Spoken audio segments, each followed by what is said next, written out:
안녕하세요. 억수로 반갑습니다. 한 주간 동안 잘 지내셨어요? 지난주에는 비도 좀 오고 날씨가 좀 쌀쌀했는데 환절기라 그런지 저도 자꾸 콧물이 나오고 눈물이 나오고 지금 좀 그러고 있습니다. 오늘 디모데학교 수료식도 있고 해가지고 믿음이 성장하는 법이라는 주제를 가지고 말씀을 좀 한번 상고해 보려고 합니다. 잠시 기도하겠습니다.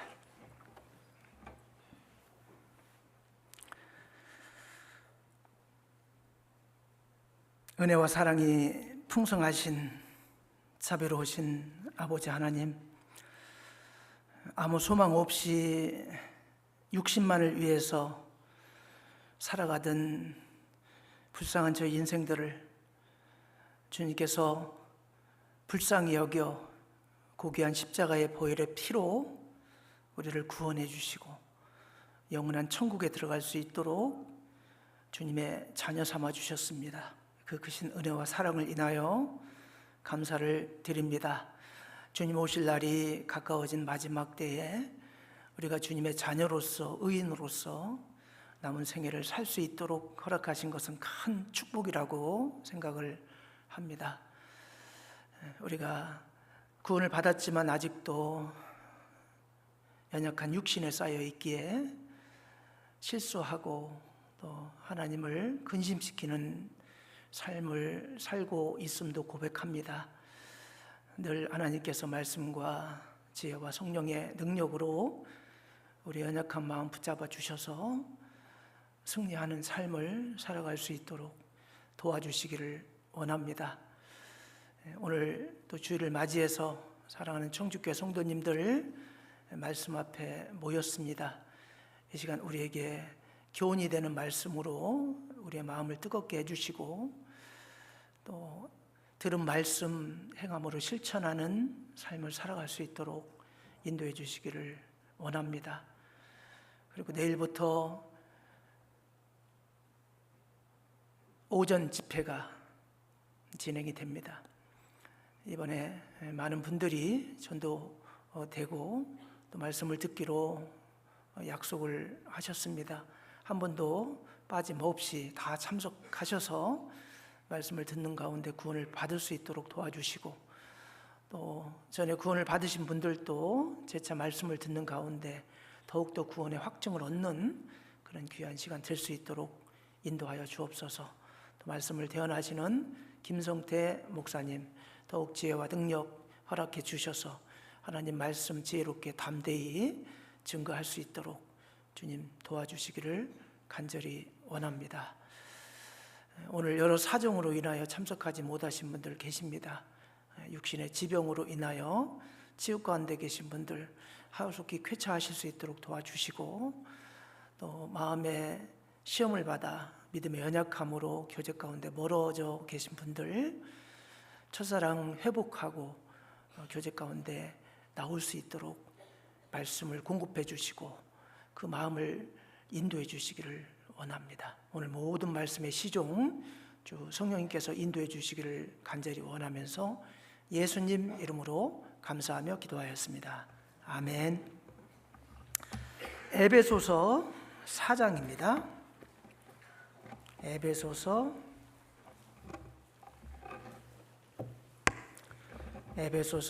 4장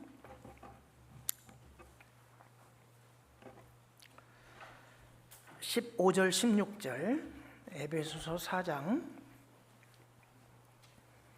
15절 16절 같이 천천히 읽겠습니다. 오직 사랑 안에서 참된 것을 하여 범사에 그에게까지 자랄지라. 그는 머리니 곧 그리스도라. 그에게서 온 몸이 각 마디를 통하여 도움을 입음으로 연락하고 상합하여 각 지체의 분량대로 역사하여 그 몸을 자라게 하며 사랑 안에서 스스로 세우느니라.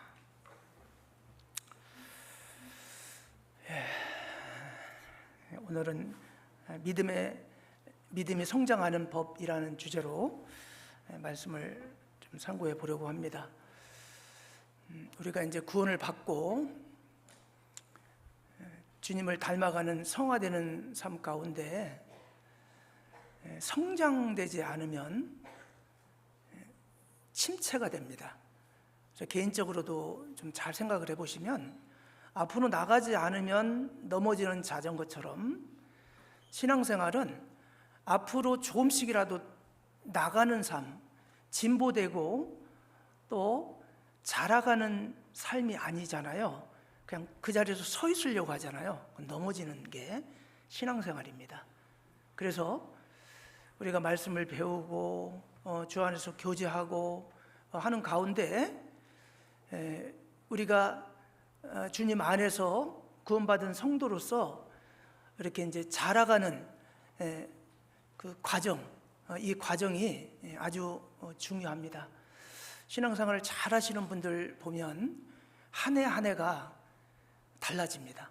간증하는 소리가 달라지고 봉사하는 모습이 달라지고 뭔가 달라집니다.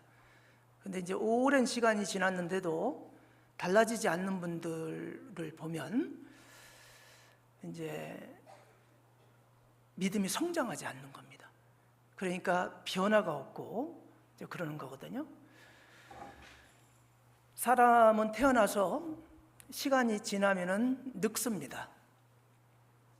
근데 어떤 시인이 이제 그런 말을 했어요. 늙지 마라, 성숙해져라.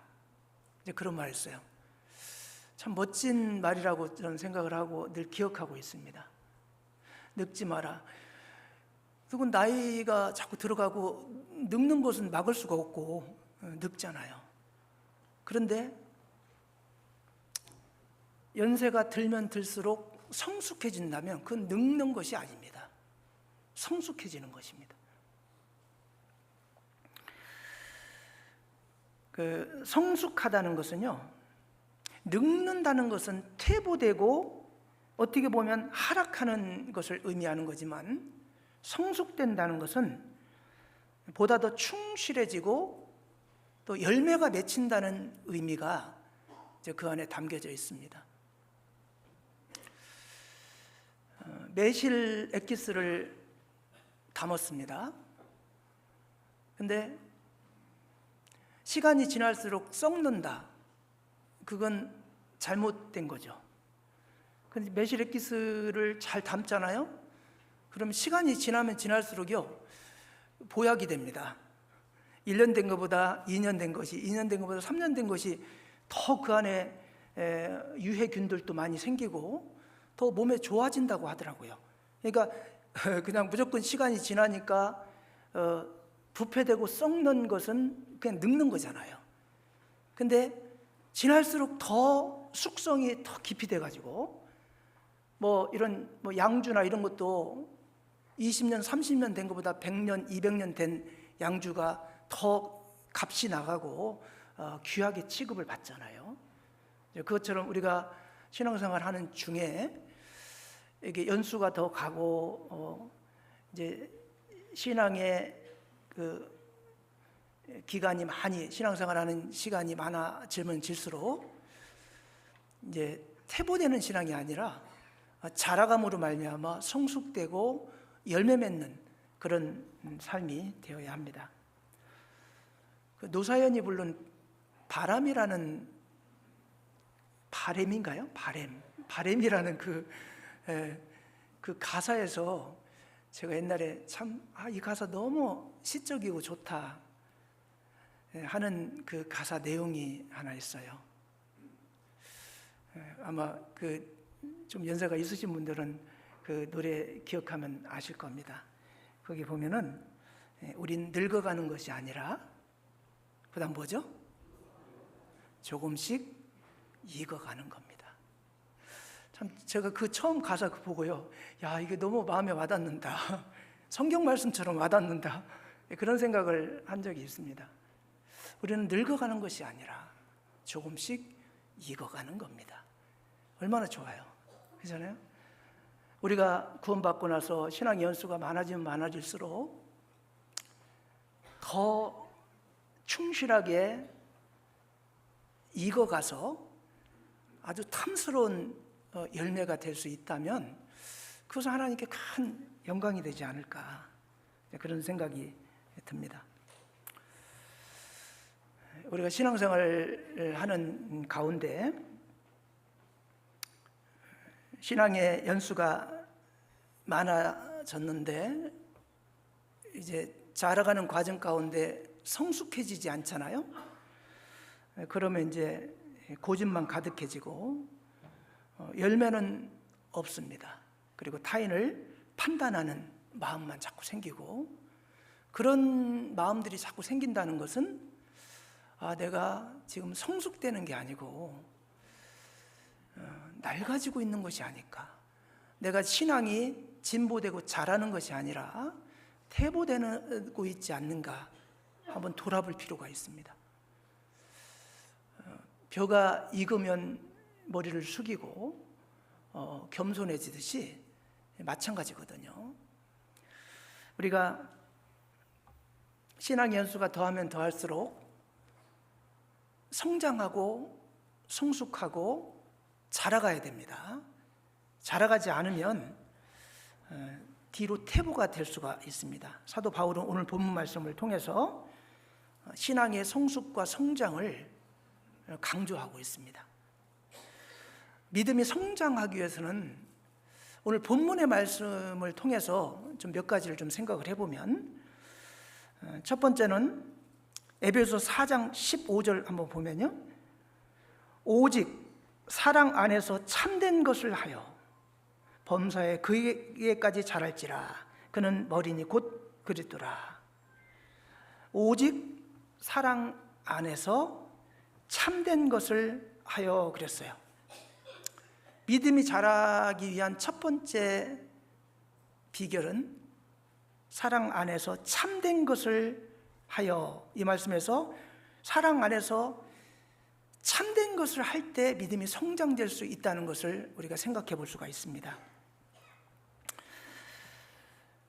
사랑 안에서 참된 것을 하여 그랬는데, 참된 것을 하여라는 것을 원문을 찾아봤더니요, 이게 진리를 말하다 이렇게 돼 있어요. 직역하면 진리를 말하다, 참된 것을 하여를 진리를 말하다 이렇게 돼 있더라고요. 이것은 교회가 이 구원의 복음을 전하고 하나님의 말씀을 정확하게 알지 못하는 사람들에게 전하는 거라고 생각을 합니다. 참된 진리를 전하는데, 진리 중에 으뜸은 사실은 구원이잖아요. 이 교회의 가장 중요한 사명은 복음을 전하는 것이고, 또 개인적으로는 구원받는 것만큼 소중하고 귀한 것이 없어요. 성경의 말씀이 다 진리지만 그 중에도 복음은 진리 중에 최고봉이라고 할 수가 있잖아요. 진리의 말씀을 전하는 것이 참된 일을 하는 거라고 할 수가 있습니다. 참된 것은 진리의 말씀을 정확하게 전하는 것입니다. 에베소 2장 5절을 보시면요,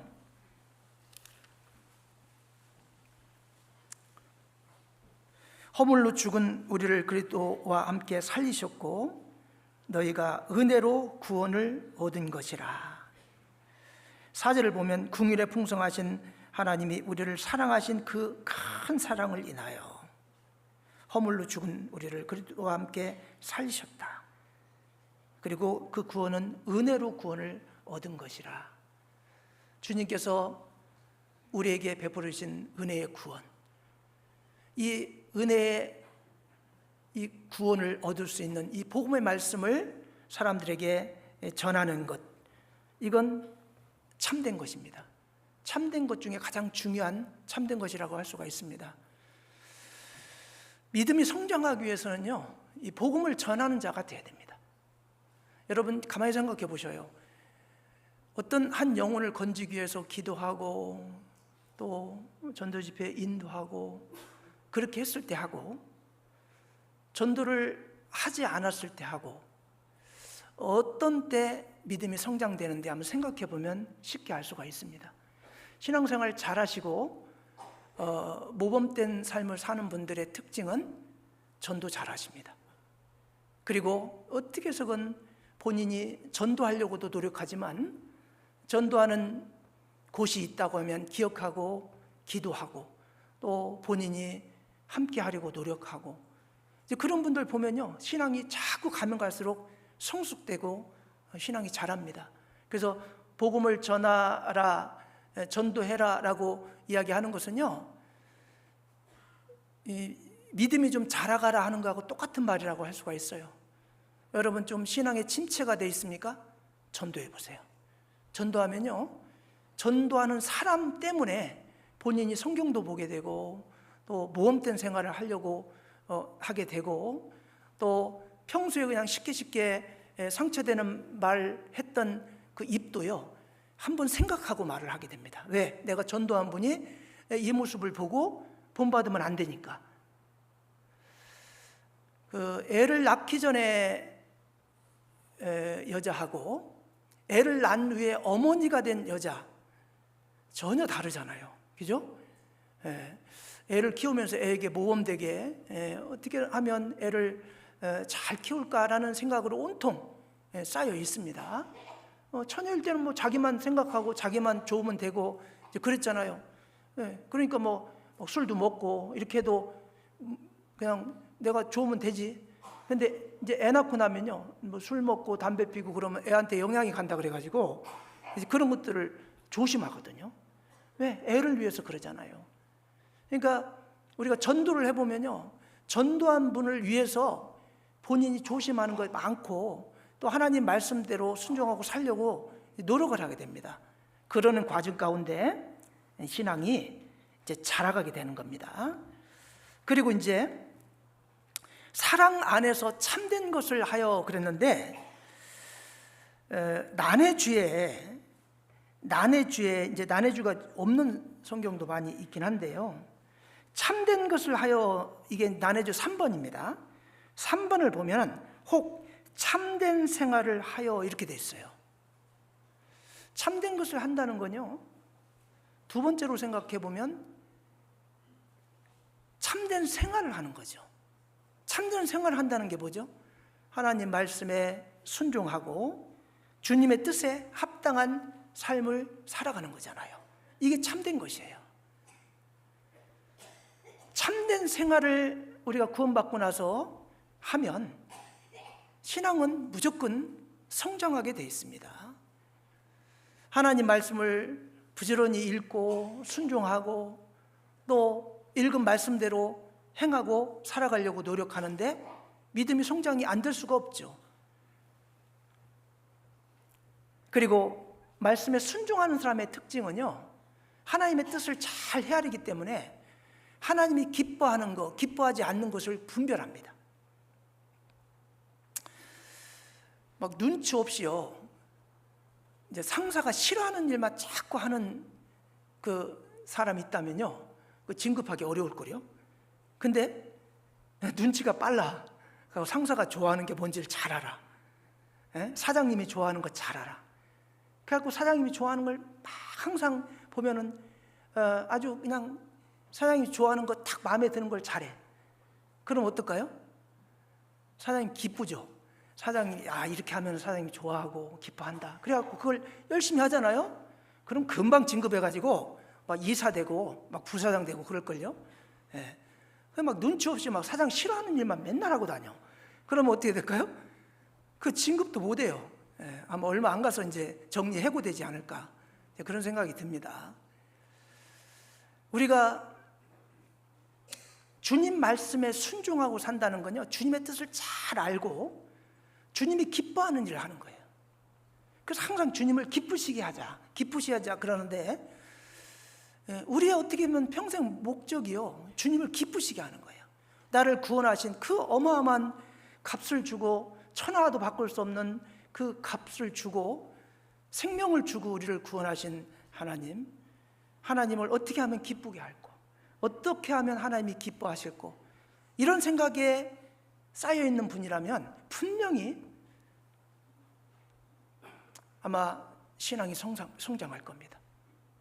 자기가 원하는 것이 아니라 하나님이 좋아하시고 기뻐하는 일을 행하면 분명히 하나님이 기뻐하지 않겠어요? 예수님께서도요, 내가 항상 그의 기뻐하신 일을 행함으로 나를 혼자 두지 않았다. 그리고 말씀하셨어요. 내가 항상 그의 기뻐하신 일을 행함으로. 예수님께서도 이 땅에 육신을 입고 오셔서요, 성부 하나님이 기뻐하는 일을 항상 생각하고 그 기뻐하시는 일을 행했어요. 그러니 혼자 두지 않았다는 것은 늘 하나님이 동행해 주셨다, 그런 말이잖아요. 그런 사람이 신앙 성장이 안 되겠습니까? 성장될 수밖에 없죠. 주님을 기쁘시게 하는 삶을 살려고 노력할 때 믿음이 성장할 뿐만 아니라 성숙됩니다. 주님께 합당히 행하는 삶은 주님을 기쁘시게 하고, 이런 삶이 열매를 맺는 삶이 됩니다. 그리고 성장하게 됩니다. 골로새서 1장 10절 한번 볼까요? 골로새서 1장 10절 넘겨보겠습니다.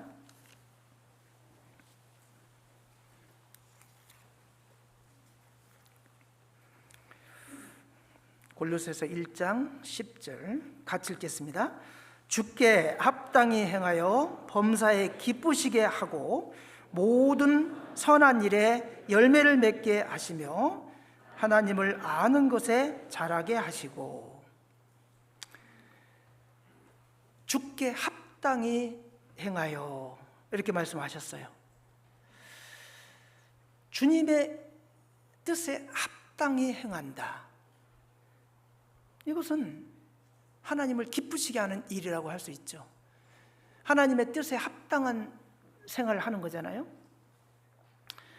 합당히 행한다는 말을 조금 더 좀 정리를 해보면, 하나님의 성품과 기준에 맞는 삶을 사는 겁니다. 이 합당하다라는 게 헬라어 언어로 보면은 엑시오스인데, 이 엑시오스가요, 무게가 같음, 균형 잡힘, 이런 뜻이에요. 무게가 같음, 균형 잡힘.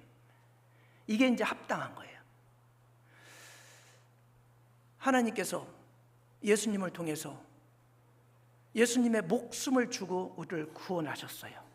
그 구원의 은혜에 균형을 맞추려면 어떻게 될까요? 우리가 은혜에 합당한 삶을 살아야 되겠죠.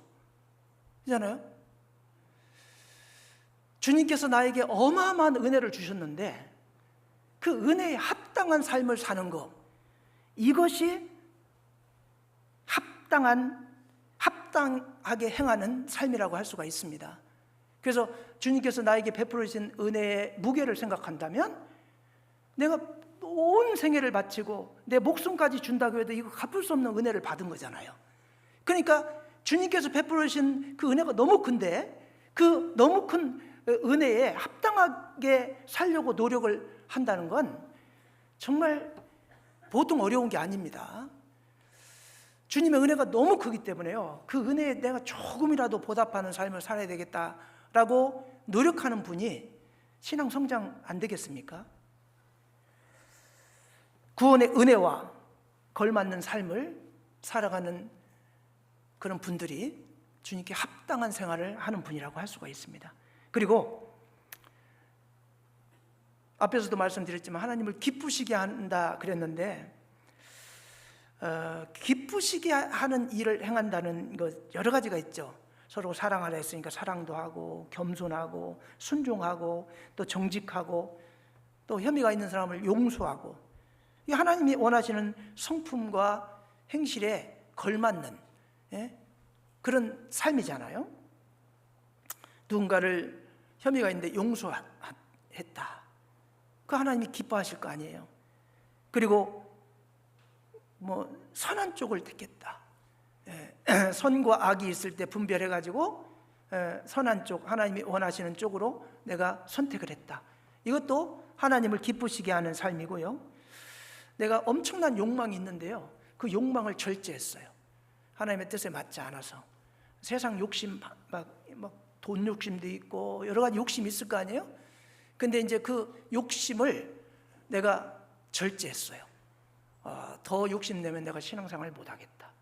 그래서 이 정도까지만 하고 내가 이제 먹고 살만하니까 내가 남은 생에 주님을 위해서 참 열심히 살아야 되겠다. 이렇게 해서 이제 얼마든지 나는 돈을 더 벌 수 있고 얼마든지 출세를 더 할 수 있고 능력이 있고, 그런데 더 나가면 내가 신앙생활 하기 어렵겠다. 그럴 때 그 절제할 수 있잖아요, 그죠? 그럼 절제를 하기가 쉽지 않습니다. 왜냐하면 이대로 쭉 가면 내가 충분히 성공할 수 있거든. 근데 성공할 수 있는 그런 여러 가지 자격과 재능과 모든 여건이 다 돼 있는 분인데 교회 들어와서 좀 전도했으면 좋겠습니다. 그러면요, 싫은데요? 나는 좀 이대로 가면 나 성공할 수 있는데요?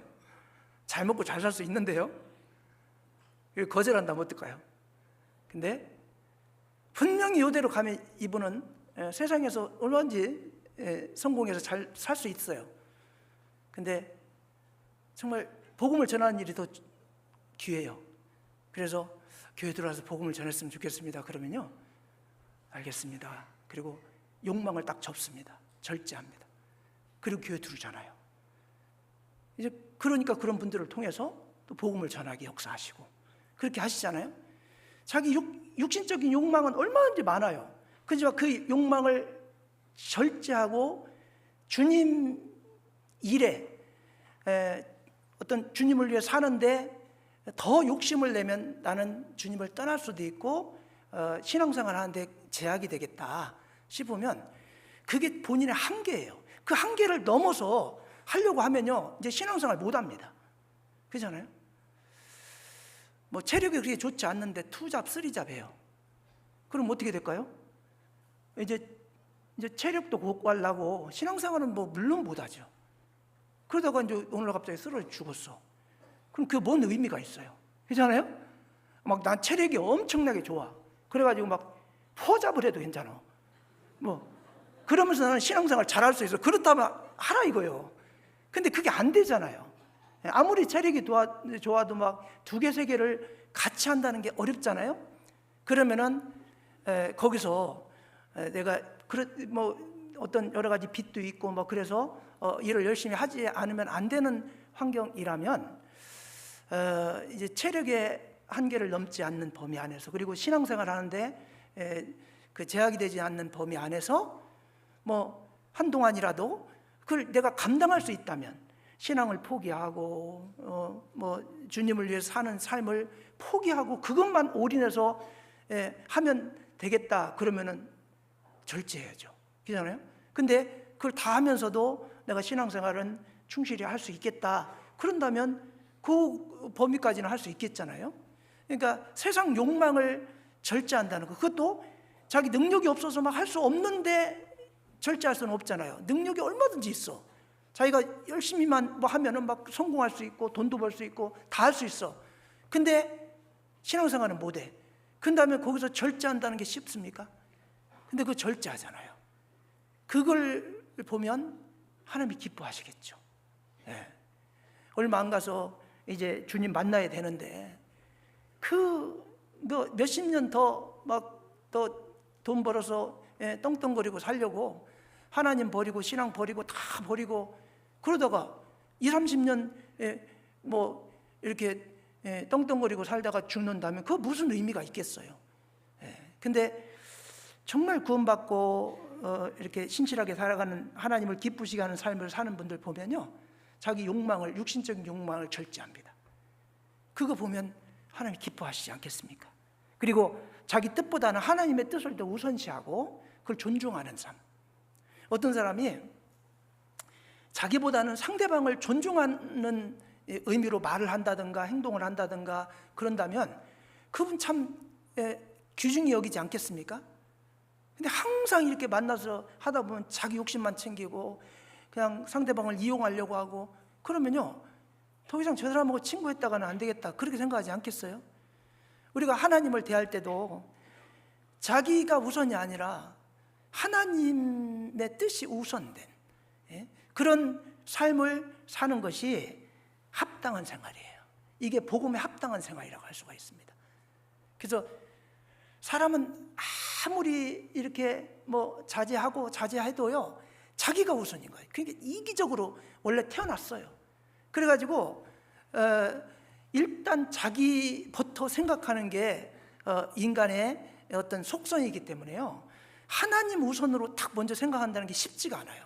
이게 훈련이 되어 있지 않으면요, 일단 나부터 좋고, 그 다음에 하나님, 그 다음 좋고, 그 다음에 다른 사람 좋고, 이렇게 딱 가거든요. 근데 그 순서를 좀 바꿔야 돼요.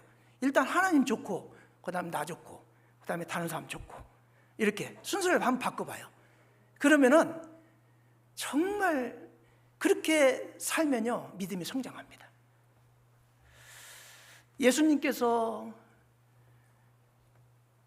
그 정말 땀방울이 핏방울 되게 기도하면서요, 기도하시는 중에요, 그 육신의 고통을 이미 다 알고 있잖아요. 내일 얼마나 고통스럽게 본인이 십자가에 돌아가실지 그걸 이미 다 알고 계신 분이잖아요. 근데 뭐라고 하셔요? 아버지요, 내 뜻대로 마옵시고 아버지의 뜻대로 하기를 원하나이다. 자, 이게 우리가 쉽게 읽는 말이지만요, 이거 보통 말이 아닌 거예요. 그 어마어마한 고통을 다 알고 있고, 본인은 육신적으로 그 고통을 받고 싶지 않은 욕망이 너무 큰 거예요. 근데요, 그 욕망을 꺾고 자기 자신의 생각은 이 고통 안 받았으면 좋겠거든. 그런데 내 뜻대로 마옵시고 아버지의 뜻대로 하기를 원하나이다. 이건요, 정말 그 예수님이 하나님의 뜻에 철저히 순종했다는 것을 알 수 있잖아요. 그런 식으로 살아가면 믿음이 성장합니다. 그리고 이게 믿음에 합당한 생활이라고 할 수가 있습니다. 주께 합당히 행하여 범사에 기쁘시게 하고, 주님께 합당한 생활은 주님을 기쁘시게 합니다. 그리고 기쁘시게 하고 앞에 범사예요. 범사는요, 모든 일이에요. 모든 일, 특정한 것에만이 아니라 모든 일에, 범사에 기쁘시게 하고 모든 선한 일에 열매를 맺게 하시며, 자, 주님을 기쁘시게 하는 삶을 살면요, 열매가 맺혀요. 그리고 하나님을 아는 것에 자라게 하시고 자라가죠. 열매 맺고 성장되는 삶을 살 수가 있는 거예요. 이게 이제 주님께 합당한 생활이 기초가 되는 겁니다. 그리고 하나님께서는 그리스도인이 어디까지 자라기를 원하실까? 오늘 본문 말씀에 보면, 자, 에베소서 4장 15절에 보면, 오직 사랑 안에서 참된 것을 하여 범사에 그에게까지 자랄지라. 그는 머리니 곧 그리스도라.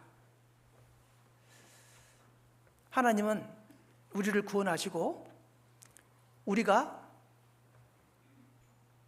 예수 그리스도의 수준까지 자라기를 원해요. 참, 이 세상에 사는 동안에 그 이루기 어려운 목표잖아요. 아, 이거 나는 그렇게 못해요. 나는 그렇게까지는 못해요. 자, 그거 하고, 그래, 내가 달성하기가 어렵지만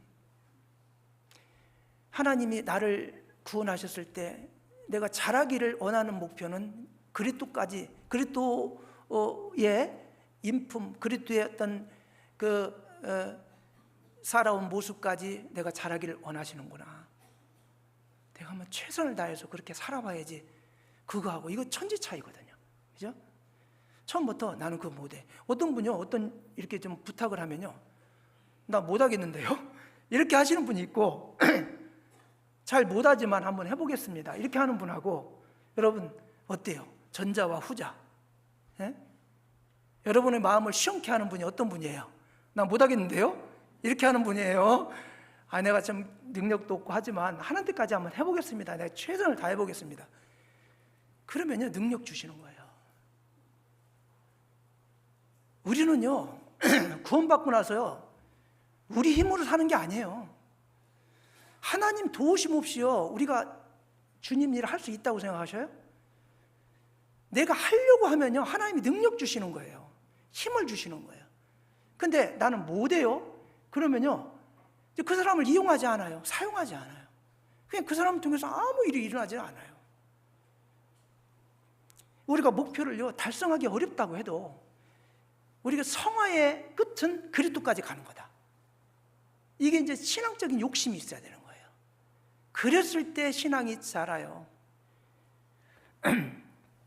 부모가 자식에게 너는 장래 희망이 뭐냐 이렇게 물어보잖아요, 그죠? 아이들 어느 정도 크면은 야 너는 앞으로 뭐 되기 원했냐? 이렇게 이제 그리고 뭐 학교에서도 장래 희망 이런 거 뭐 적게 하고 그러잖아요. 뭐 옛날 같은 경우 뭐 대통령, 장군, 뭐 훌륭한 위인들 막 세종대왕 같은 사람 되겠다 막 다 그랬거든요. 근데 그 되게 어렵잖아요, 그죠? 그렇지만 그 목표를 그렇게 크게 세우죠. 예. 나는 이순신 장군 같은 사람 되겠습니다. 이렇게 하잖아요. 성경에 등장하는 뭐 믿음의 선진들도 나는 다윗같이 되겠습니다. 나는 요셉처럼 되겠습니다. 나는 사도 바울처럼 이방인의 사도처럼 그 사도 바울같이 되겠습니다.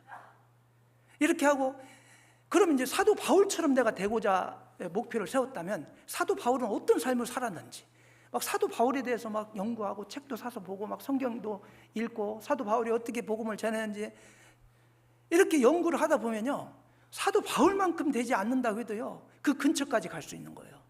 그죠? 너 장래 희망이 뭐냐? 없어요. 장래 희망이 뭐냐?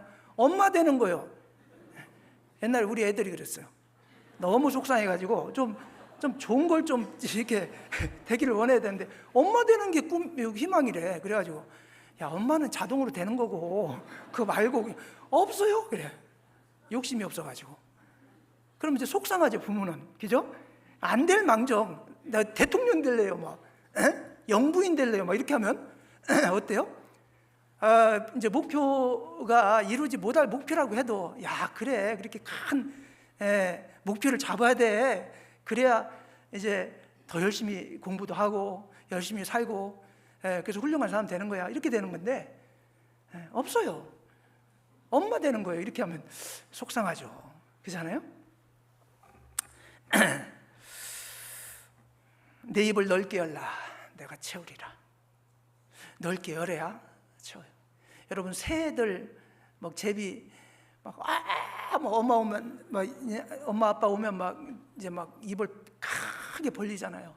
그리고 그냥 벌리고만 있는 게 아니라 막 흔들어 나 좀 봐 막 이렇게 흔들어요. 그럼 가만히 보면요 막 더 심하게 흔들고 더 입을 벌린 사람 우선으로 주더라고. 이렇게 넣어주는 거 보면은 그래요. 뭐 욕심도 없어갖고 입도 안 벌리고 막 줄라면 주고 말라면 말고 그러면 얘는 아직 급하지 않구나 별로 안 배고프구나 그거 안 주는 거예요. 우리가 하나님한테도 입을 넓게 여는 거예요. 넓게 열면요 간절하구나 꼭 필요하구나. 그래서 우선적으로 다른 사람에게 줄 축복도 먼저 본인에게 이렇게 주는 거예요. 그런 삶을 살 때 신앙이 성장하지 않겠습니까? 욕심 없이 그냥 이렇게 살면 신앙이 성장하지 않아요. 목표는 자신의 능력보다 좀 높게 잡아야 됩니다. 높게 잡으면 힘들잖아요. 내가 할 수 있는 범위 안에서 낮게. 그런 사람 성장 안 해요. 그런 사람이요 출세 못 합니다. 욕심하고는 달라요. 정말 내 이 목표는 내 능력보다 조금 넘게. 그게 힘들죠. 왜냐하면 능력의 한계를 돌파해야 되니까. 근데 그걸 이루기 위해서는요 자기 능력 범위가 아니라 힘에 지나도록 해야 되잖아요. 그렇게 했을 때 조금씩 신앙이 자라는 겁니다. 제가 운동하는 거 좀 많이 얘기하지만 아령을 이렇게 드는데요 그냥 뭐 여자들 드는 그냥 가벼운 거 그냥 이렇게 몇 번 들고 나 근육 운동했다 그러는 사람하고 막 들기 어려운 거 막 이거를 막 진짜 도저히 어려운데 막 그 참고 막 해가지고 몇 번 했어. 그러면 힘들죠. 근데 거기서 알통이 생기는 거예요. 여자들 드는 아령 조그만 거 이렇게 3번 하고 나 근육 운동했다 그런 사람하고 들기 어려운 그걸 막 강제로 이렇게 들어가지고 몇 번 이렇게 한 사람하고 누가 근육이 많이 생길까요? 힘들지만 힘든 아령을 들어 올린 사람이 그만큼 어렵게 이 고난의 골짜기를 통과한 만큼 성장되는 겁니다. 조금 어렵다고 뒤로 빠지고 포기하고 그런 신앙이 성장할 수가 없겠죠. 그리고 이제 두 번째는 16절 보세요. 에베소 4장 16절입니다. 그에게서 온 몸이 각 마디를 통하여 도움을 입음으로 연락하고 상합하여 각 지체의 분량대로 역사하여 그 몸을 자라게 하며 사랑 안에서 스스로 세우느니라. 자, 여기 보면 이제 온 몸이 각 마디를 통해서 이제 여러 가지로 공급이 되는데, 자, 도움을 입음으로, 그 다음에 두 번째는요, 연락하고 상합하여, 세 번째는 각 지체의 분량대로 역사하여. 이 세 가지를 좀 깊이 생각을 해보려고 하는데, 도움을 입음으로, 이것은 우리가 신앙적으로 성장하는데 절대적으로 필요한 건 하나님의 도우심이에요. 하나님의 도우심 없이 자기 스스로 성장하려고 하면요, 그 한계가 있는 겁니다.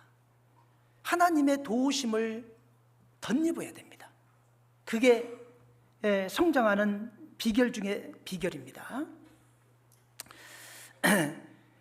우리 믿음이 자라기 위해서요, 이제 주님의 절대적인 도움이 필요한데, 시편 118편 7절 한번 보겠습니다. 시편 118편 7절. 여호와께서 내 편이 되사 나를 돕는 자 중에 계시니 그러므로 나를 미워하는 자에게 보응하시는 것을 내가 보리로다. 자, 여호와는 누구 편? 내 편이시니. 한번 생각해 봐요. 여러분 전체가 여러분의 힘으로 나하고 싸운다고 해봐요. 근데 내 뒤에는 하나님이 계세요. 누가 이길까요? 수가 중요한 게 아니에요. 여러분 전체가 자기 힘으로 나를 이기려고 해도요, 내가 주님의 편이 돼서 주님이 나를 도와주신다면 여러분 나 못 이겨요.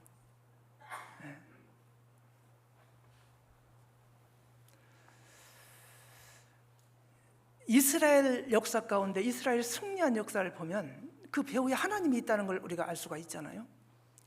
이스라엘 조그마한 소수민족, 인구도 얼마 안 되고 정말 보잘것없는 민족이잖아요. 근데 왜 세상에서는 그렇게 유명세를 떨치고 돈도 많이 벌고 무시할 수 없는 민족이 됐을까? 우리가 잘 알잖아요. 그 배후에 하나님이 계신 거예요. 하나님이 도와주시기 때문에, 하나님의 택한 민족이기 때문에 다른 어떤 민족도 이스라엘 이기지 못하는 겁니다. 그럼 우리에게 적용되지 않겠습니까? 우리 배후에 하나님이 내 편이 돼서 내가 하나님 편이 되는 게 아니에요. 하나님이 내 편 돼서 어떤 일이건 함께 하기를 원하셔요. 근데 하나님 내 편 되지 말고 여기 좀 쉬세요. 내가 알아서 할게요. 이렇게 하는 사람하고 하나님 제발 내 편 좀 내주세요. 내 편 돼서 나와 함께 해주세요. 이렇게 하는 사람하고 신앙 성장이 누가 더 되겠어요? 하나님이 내 편이라는 생각을 늘 가지고 하나님과 함께 동행하는 삶을 살잖아요. 승리할 수밖에 없어요. 히브리서 13장 6절도 한번 보겠습니다. 히브리서 13장 6절.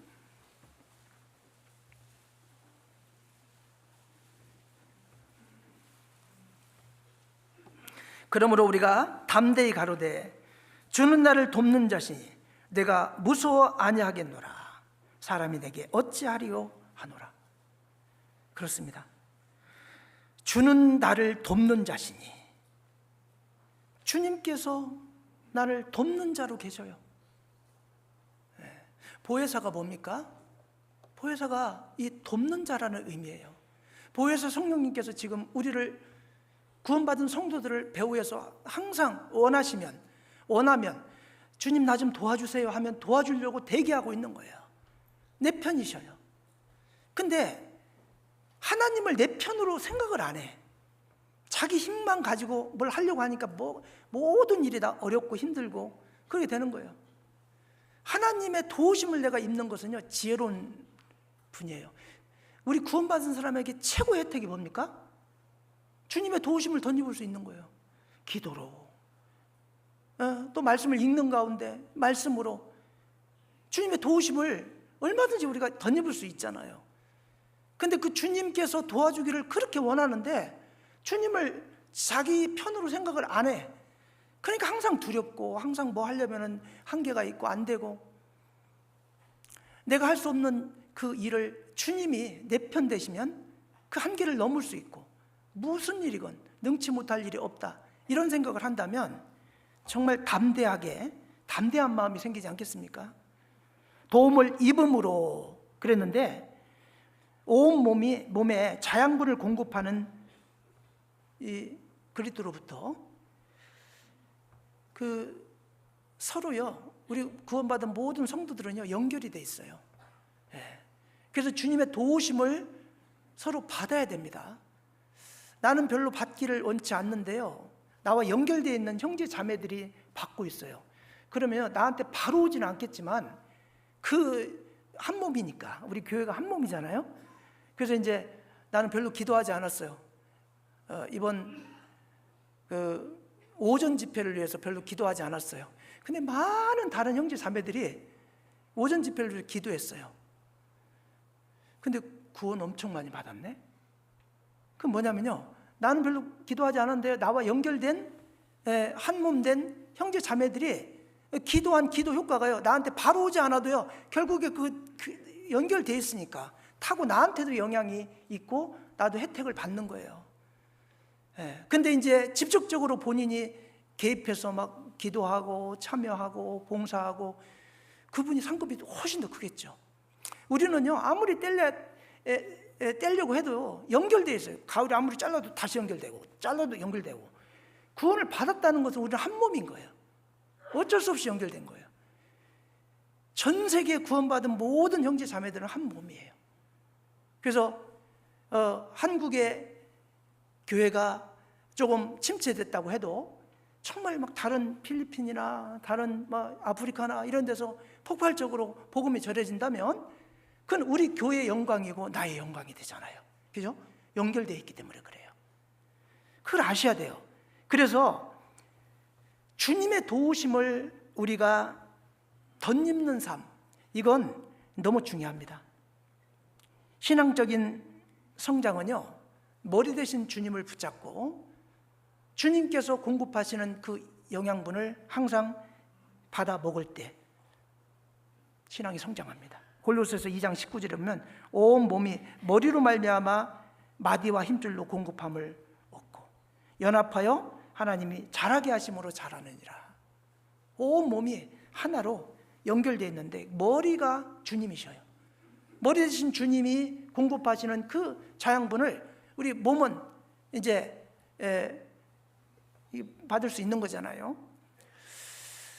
주님의 도우심을 덧입고 하나님의 뜻에 따라 살기 위해서는 하나님의 뜻이 무엇인지를 알아야 되기 때문에 주님의 도우심을 덧입는다고만 말한다고 되는 게 아니고요, 말씀을 묵상하셔야 돼. 그래서 하나님의 뜻이 무엇인지를 알고 하나님의 뜻에 합당하게 생활하면 이제 어떤 일이 있건 간에 하나님께서 지혜를 주셔요. 말씀을 생각나게 하셔요. 그리고 또 내가 할 수 없는 일을 주변에서 나를 도와주게 만들어요. 조지 뮬러는 3만 번의 기도의 응답을 받았다고 하잖아요.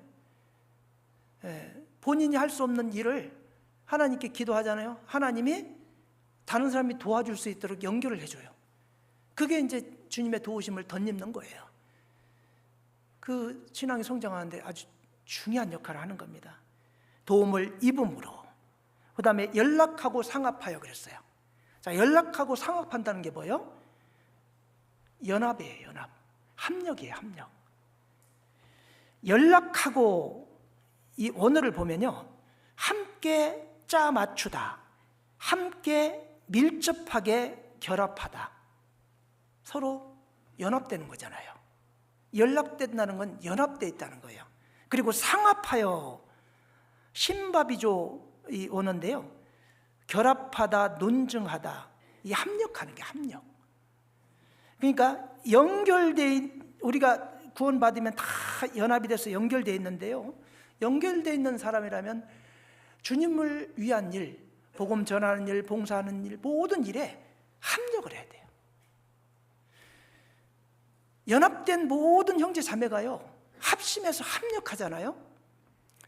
그러면은 어떤 일이건 할 수 있고, 그렇게 합력하는 과정 가운데 신앙이 성장합니다. 교회에서 하는 일에, 주님의 일에 연락하고 상합하여 정말 합력하고 거기에 연결되어 있는 하나의 몸이라는 사실을 늘 생각하고 협조하잖아요. 그러면 신앙이 성장할 수밖에 없습니다. 골로새서 2장 2절 한번 보셔요. 골로새서 2장 2절.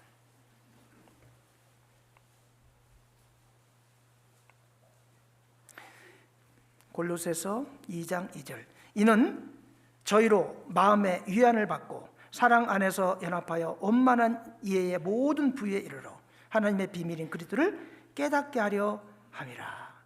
그 안에는 지혜와 지식의 모든 보화가 감추어 있느니라. 이는 저희로 마음의 위안을 받고 사랑 안에서 연합하여 원만한 이해의 모든 부에 이르러. 연합되어 있을 때요, 이 보화인 이 그리스도를 발견하고 또 말씀도 깨닫게 되고 또 그걸 통해서 신앙이 성장되는 과정을 겪게 되는 겁니다. 그래서 우리가 어떤 교회에서 하는 모든 일에 하나의 마음으로 합력하고 연합하면 신앙이 자랍니다. 그래서 나는 아직 신앙생활 뭘 어떻게 할지 모르겠다 싶을 때요, 어떻게 교회에서 하는 일에 합력하고 또 하라고 하는 대로 따라서 순종하고 살고, 그렇게 되면요, 이제 신앙이 억지로 자라게 하려고 하지 않아도 성장되게 되어 있습니다. 교회를 정확하게 아는 사람이라면 교회의 연합이 얼마나 중요한 것인지를 잘 알 수 있어요. 교회가 하나 되는 것을 깨는 것은요, 마귀에게 이용당하는 겁니다. 어떤 분들 보면요, 항상 교회가 하나 되는 것에 반대 입장에서 반대로 깨는 일을 자꾸 하려고 하는 성향이 있는 분들이 있어요. 그게 자기 마음일까요? 마귀의 마음이에요. 교회는 하나가 돼야 되는데 하나 되는 걸 자꾸 틈을 벌리고 마음을 막 분산시키고 막 이편저편으로 갈르게 하고 그런다면 그게 어떻게 하나님의 뜻이에요? 그건 마귀에게 이용을 당하는 겁니다. 교회는 하나의 연합체라는 것을 늘 알아야 됩니다. 자꾸 이제 교회 하나 되는 것을 깨는 걸림돌들이 있잖아요. 그럼 교회가 성장이 안 돼요. 교회에서 힘을 모을 때 함께 힘을 보태야 됩니다. 힘을 모으려고 하는데 그거 안 해도 돼, 가지 마, 이래가지고 힘을 막 보태지 못하도록 막 그냥 그렇게 하는 사람이 있다면 그건요 마귀가 하는 짓이에요. 그렇잖아요. 우리가 하나의 연합체이기 때문에 어떤 일을 할 때요, 예를 들어 전국 차원의 어떤 일을 추진해요. 행사가 있다든가 집회가 있다든가 여러 가지 학예 수양회도 그렇고 전국 차원에 하는 일들이 있습니다. 예를 들어 어떤 재해가 나가지고 우리가 어떤 지역에 우리 교회를 돕자 그럴 때 그냥 서울교회에서 도와주지 뭘 그렇게 전국교회까지 다 이렇게 하는 것은 옳은 마음은 아니죠. 그죠? 돕자고 할 때 그래요, 우리 교회도 함께 하겠습니다, 이렇게 해가지고 거기에 이제 참여하고, 그리고 학예 수양회가 있다 그러면 뭐 최고 전국에서 우리 교회가 제일 많이 전도하겠다는 그런 마음을 가지고 막 적극 협조하고 그러면요 교회가요 얼마 안 가서 막 성장해요. 근데 막 비협조적으로 자꾸 나가고 그러면은 이게 성장이 안 됩니다. 어떤 사람이 힘을 보태기는커녕 힘을 빼는 역할을 이렇게 한다면 교회가 연합되어 있다는 것을 모르는 그런 사람이라고 할 수 있죠. 믿음은 힘든 단계를 넘을 때 성장합니다. 그래서 고난을 타고 넘고 유혹을 타고 넘고 그 다음에 핍박을 견디면서 타고 넘고 그렇게 할 때 믿음이 성장되는 겁니다. 조금 어렵다고 즉시 배반하고 떠나고 우리 교회 뭐 예를 들어서 뭐 건축합시다. 우리가 몇 번의 건축을 통해서 경험을 해서 잘 아실 거예요. 지금 너무 생활이 어려워. 근데 이제 건축하려면 헌금해야 될 거 아니에요. 그러면요 이제 본인이 하기 싫으면 안 하면 되는데 꼭 건축을 요 시기에 해야 됩니까? 이렇게 또 말하는 분들이 있어. 예? 물론 이제 이렇게 의논 단계에서는 이 시기에 꼭 해야 될까 이렇게 해가지고 이제 의논을 할 수는 있겠죠. 근데 이제 그래도 합시다. 지금 시기가 좀 어렵지만 우리 교회 성장을 위해서 해야 될 것 같습니다. 이제 그러면요 힘을 보태야 될 거 아니에요? 근데 이제 문제돼가지고 교회 안 나와. 교회당 다 건축하고 그때 나와. 그러면 그게 그 한 몸입니까 그게? 예? 진짜 어렵고 힘들 때 거기 같이 동고동락을 같이 할 때 그게 한 피보다 한 몸이는 형제 자매가 되는 거 아닙니까? 그렇게 연합할 때 힘들어요. 합력하는 것이 쉽지가 않잖아요. 자기 자신의 스케줄도 조정해야 되고 자기 뭐 가족들과 뭐 할 일도 좀 포기해야 되고 그렇지만 해야 될 일, 주님을 위한 일이라고 하면 거기에 마음을 모아서 하나가 돼야 됩니다. 그랬을 때 자기 자신의 믿음이 성장되는 거예요. 연합은요 그리스도와 우리가 연합됐고 그 다음에 구원받은 성도와 성도가 연합된 거예요. 그걸 아셔야 됩니다. 우리가 그리스도와 한 몸이 되어서 연합된 것처럼 우리 구원받은 모든 성도는 이제 주 안에서 서로 연결된 연합체입니다. 그래서 나 혼자만 생각하지 말고 연결되고 상합하여 이거를 늘 생각하고 우리가 연결된 그 한 지체다 이런 생각을 가지고 생활해 보셔요. 그 신앙이 성장해요. 그 다음에 각 지체의 분량대로 역사하여 그랬죠. 각 지체의 분량대로 역사하여 이건 다양성이에요. 이 교회 안에는요 다양성이라는 게 있어요. 여러분 다양성은요 좀 더 깊이 생각해 보면 책임이에요. 책임. 각각의 재능, 달란트가 달라요. 그래서 모든 사람이 똑같은 게 아니에요. 그 다양한 사람이 교회 안에 있어요. 그러다 보니까 다양성을 인정하지 않으면요 이게 이제 어려워요. 내가 할 수 없는 일을 다른 사람이 할 수 있는 능력이 있는 분이 그걸 책임을 맡고 그걸 하잖아요. 나는 못하지만 저분은 잘하니까. 근데 저분 못하는 거 나는 잘하거든. 그럼 내가 할 수 있는 일을 책임을 가지고 그걸 이제 충실하게 하면 되는 거예요. 그래서 각 지체의 분량대로 역사한다 그랬죠. 믿음의 분량이 달라요.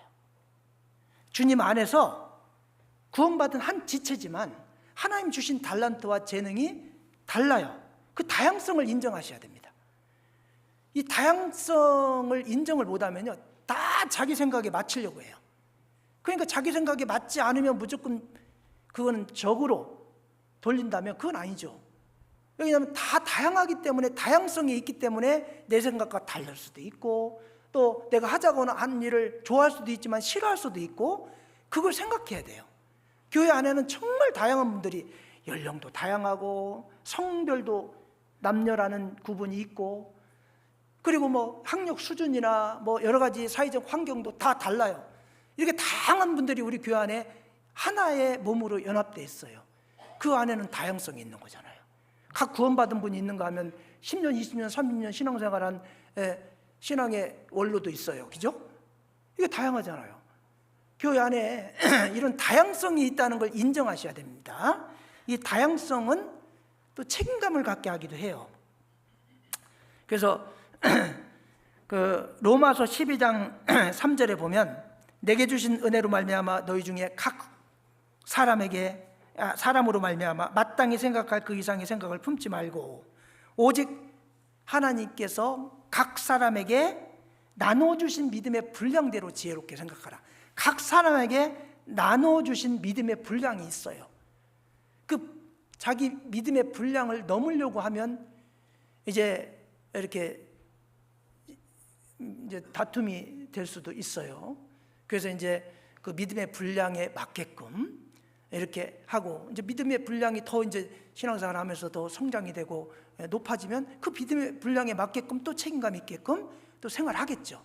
근데 이제 자기의 이 믿음의 분량을 항상 생각하고 우리가 구원받은 성도로서 이 교회 안에 여러 가지 책임을 맡은 직책들이 있잖아요. 교회 임원들도 있어. 봉사회장, 총무, 회계, 서계 같은 그런 분들도 계시고 뭐 어머니에도 어머니 회장단이 있고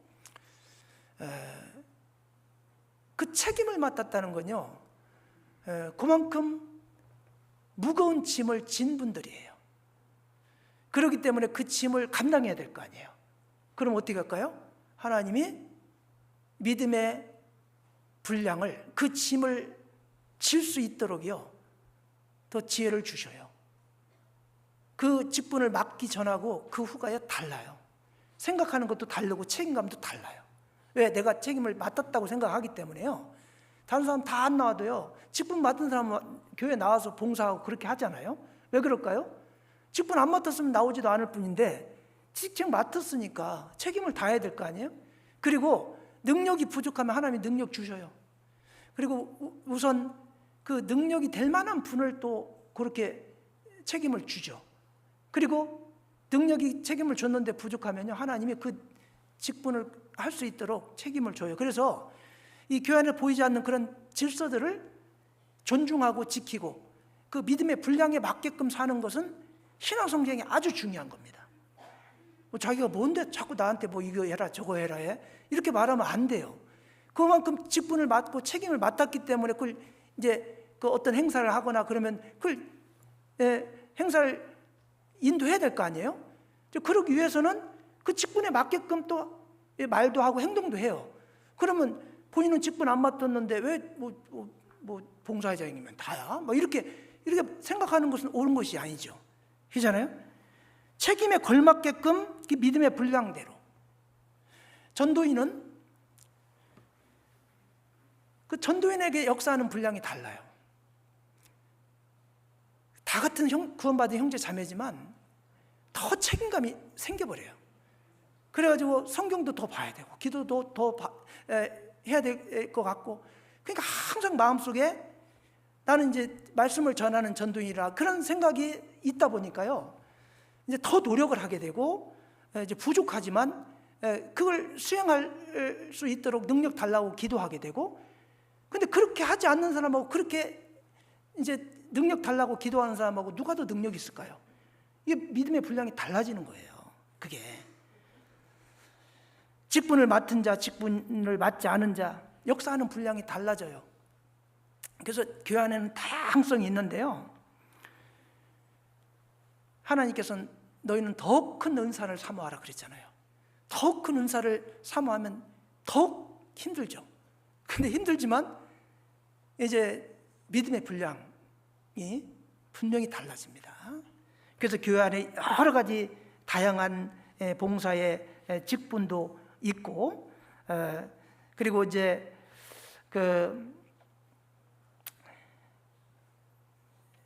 이제 분량에 맞게끔 책임을 다하는 것은 너무 중요합니다. 책임을 다하면요 능력이 없어도요 하나님께서 능력을 허락하시기 때문에 믿음이 많이 성장합니다. 그냥 나는 뭐 앞서 봉사하고 싶지 않으니까 난 직책도 안 받으랍니다. 아무것도 안 하랍니다. 그런 분하고 내가 지금 능력은 좀 부족하지만 내가 직분 나에게 맡겨주시면 내가 열심히 하겠습니다. 그런 분하고요 몇 년 지나보세요. 믿음의 분량이 달라져 있거든요. 힘들지만 내가 하고 싶습니다. 내가 나한테 이런 좀 일을 봉사를 할 수 있게 해주세요 하고 자원해서 그걸 하려고 하잖아요. 그럼 능력이 없는데 하나님이 능력을 허락하셔요. 그 일을 할 수 있도록. 그 능력을 감당하고 나면 이제 몇 년 후에는 믿음의 분량이 역전되어 있는 걸 볼 수 있어요. 그렇습니다. 그래서 교회 안에는 다양성이 있다는 거, 그걸 알고 본인에게 맡겨진 재능과 달란트에 맞게끔 맡겨진 그 일을 책임감 가지고 하면 믿음은 무조건 성장되게 돼 있다. 그걸 아셔야 됩니다. 그리고 이제 끝으로요, 사랑 안에서 스스로 세우느니라 이제 그랬는데, 사랑 안에 있을 때 믿음이 성장됩니다. 이 믿음의 성장에 정말 중요한 자양분은 사랑이에요. 우리가 구원받은 것도 예수님의 사랑이잖아요. 우리가 신앙생활 하는 것도요, 어떻게 보면 사랑이에요. 우리에게 사랑이 만약에 없다, 그럼 우리는 서로 볼 이유도 없는 사람들이에요. 예수님의 십자가의 사랑이 만약에 우리에게 없다, 서로 볼 일도 없는 사람들 아닙니까? 교회의 사랑이 사라지잖아요. 그러면 교회는 절대로 성장할 수가 없어요. 교회를 세우고 각각의 믿음을 세우는 일은 사랑 안에서 가능한 겁니다. 서로 사랑하는 교회는 자동으로 세워지고 서로 사랑하지 않는 교회는 분명히 허물어질 겁니다. 사실상 사랑은요, 그리스도인이 지향하는 최고의 덕목 중에 하나라고 할 수가 있어요. 고린도전서 13장 13절에 믿음, 소망, 사랑, 이 세 가지는 항상 있을 것인데 그 중에 제일은 사랑이라. 물론 믿음, 소망, 사랑이 뭐 우열을 가릴 수 없지만 고린도전서 13장에는 사랑이 최고라고 말씀하고 있어요. 우리가 신앙생활하고 신앙이 성장하고 또 교회가 이렇게 활발하게 또 복음을 전하고 하는데 사랑이 만약에 없으면 절대로 성장할 수가 없습니다. 사랑 안에서 참된 것을 하여 범사에 그에게까지 잘할지라. 여기 사랑, 오늘 본 말씀 오직 사랑 안에서 이렇게 말씀하셨는데 여기 사랑 안에서 15절에 그 난해주가 2번이에요. 그 난해주를 보면요, 뭐라고 되어 있냐면 사랑 안에서 자라자 이렇게 되어 있어요. 자, 우리가 자라려면요, 사랑 안에서 자라요. 사랑이 없으면 안 자라요. 항상 우리가 그리스도의 십자가의 사랑으로 맺어졌고 또 우리는 서로 사랑하며 살아야 된다라는 생각을 가지고 신앙생활을 해야 됩니다. 에베소 2장 13절에 이제는 전에 멀리 있던 너희가 그리스도 예수 안에서 그리스도의 피로 가까워졌느니라. 예수님의 십자가의 보혈의 피, 그건 사랑이에요. 한마디로 하면 사랑이잖아요. 그 사랑을 우리가 형제 자매들에게 베풀고 이 세상에 베풀고 그렇게 할 때 신앙이 자랍니다. 주님의 사랑을 늘 생각하고 우리들도 서로 사랑하면서 교회를 든든히 세워가야 됩니다. 서로 형제 자매를 미워하고 그럼 교회는 퇴보되고 개인의 신앙도 퇴보하게 될 겁니다. 데살로니가 전서 5장 13절 한번 보겠습니다. 데살로니가 전서 5장 13절 같이 읽겠습니다. 저의 역사로 말미암아 사랑 안에서 가장 귀히 여기며 너희끼리 화목하라 그랬어요. 저희 역사로 말미암아 주님께서 우리 교회와 함께 하시고 역사하십니다. 사랑 안에서 가장 귀히 여기며 너희끼리 화목하라. 우리 구원받은 형제 자매들 간에 서로 사랑하는 마음이 있어야 됩니다. 사랑하는 마음을 많이 가지고 있는 분일수록 시간이 지날수록 신앙은 성장하고 믿음은 성장할 것이라고 생각합니다. 결론적으로 믿음이 성장하는 방법 첫 번째는 사랑 안에서 참된 것을 해야 된다고 말씀을 드렸습니다. 복음을 전하는 일, 그리고 하나님 말씀에 순종하고 또 하나님을 기쁘시게 하는 것, 이것이 사랑 안에서 참된 것을 하는 거라고 말씀드렸고, 연락하고 상합하여, 이것은 우리에게 연합성이 있고 합력해야 해야 믿음이 성장된다는 거. 그리고 각 지체의 분량대로 역사하여, 이건 다양성, 다양성을 인정하고, 다양성이라는 건 책임이 따른다고 말씀을 드렸습니다. 그리고 사랑 안에서 우리가 믿음이 성장된다고 말씀을 드렸습니다. 그 외에도 여러 가지가 있겠지만 가장 기본적인 믿음이 성장되는 방법, 늘 우리가 설교 가운데 듣는 말씀들입니다. 근데 이제 기본적인 것이지만 본인이 그걸 행함으로 실천하고 늘 마음에 묵상을 하면서 그걸 삶 가운데 적용을 하는 거하고는 이제 다르다고 할 수 있어요. 여러분, 정말 중요한 말씀은 반복해서, 지루해도 반복해서 또 배우고 또 배우고 자기 몸속에 아주 딱 박히게끔 그렇게 해야 돼요. 그렇게 안 하고 막 지식욕만 있어가지고 막 특별한 거, 별미만 자꾸 찾는 분들이 있어요. 그 별미 좋아하는 사람, 건강한 사람 별로 없어요. 막 단 거, 막 특별한 거, 막 이런 것만 찾는 분들 있잖아요. 그 건강 안 좋아요. 맨날 먹는 아침, 점심, 저녁 밥 먹는 게 좋아요, 그죠?